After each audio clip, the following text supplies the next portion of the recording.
This tree farm is about southeast of Oregon City by like 20 miles.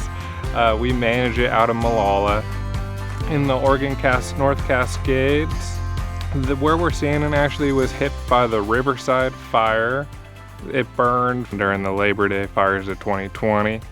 It was a mixed stand of timber on this 60,000 acres that had the potential to burn, and roughly 28,000 of it actually did burn. So it was a mix anywhere from clear cut just previous to the fire to 10, 20, 30, 40-year-old plantations that burned completely. It was a really hot fire that actually turned the soil hydrophobic. Several years after the fire, it was still, you would put your planting shovel in the soil and it would still just be dusty even after all the rain.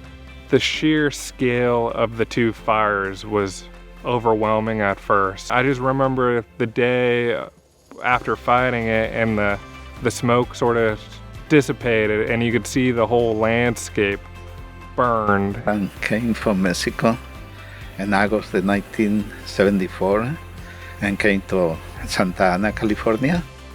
I can't find any job in California.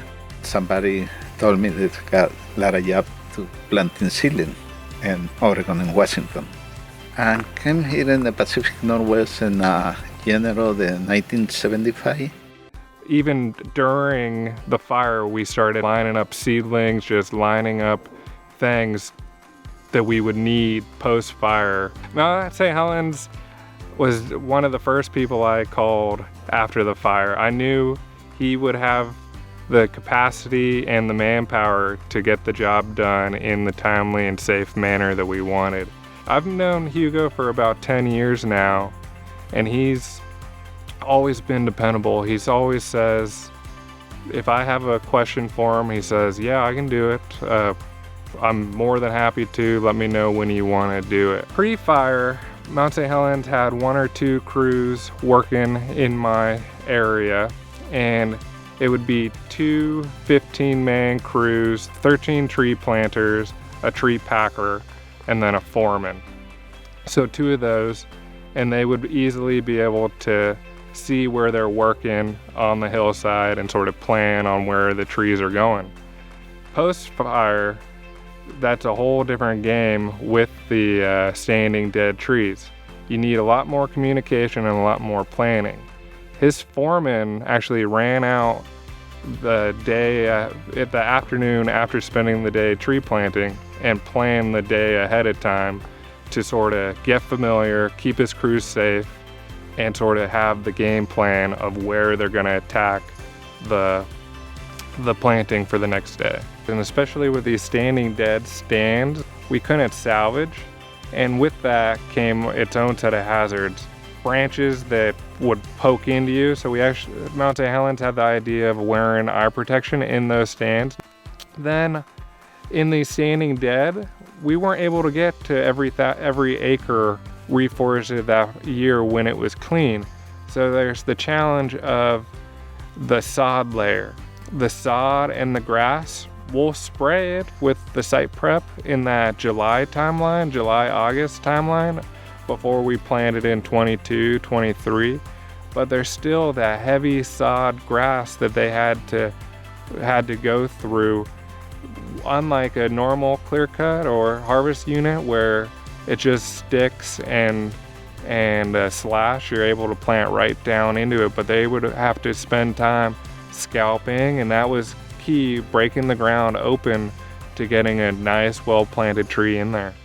Before the fire, we had roughly 1 million trees to plant yearly. Post-fire, we're up to 2.7 million. 130 people, they plant like 100,000 seedling a day. He was able to do that by having relationships back in Mexico with his current people, and they were able to grow the capacity and interview back in Mexico. Hugo uses H-2B labor.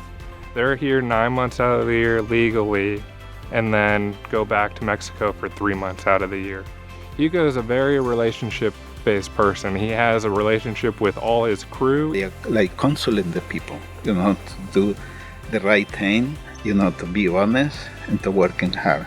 Even ex-employees still come up and remind me, oh, I know Hugo. He helped when my mom was sick. He actually flew me back to Mexico for a little while so I can help her and visit with her. He very generous. Tú tienes que tratar a los empleados como si fueran miembros de tu familia. Hugo's people come back to him because he's reliable, honest, trustworthy, and has the work for him. That's the main thing. He'll give you the work as long as you're a hard worker. It's a two-way street, and he treats his people fair, and there's low turnover. People stay for a long time, yeah. And people that have been working for us for 30 years. People come back year after year. Across the industry, Mount St. Helens is setting the bar for tree planting quality. I like working with the people. I like working with the forestry and helping people, to get a better life. If there was another fire, I would, without fail, call them again.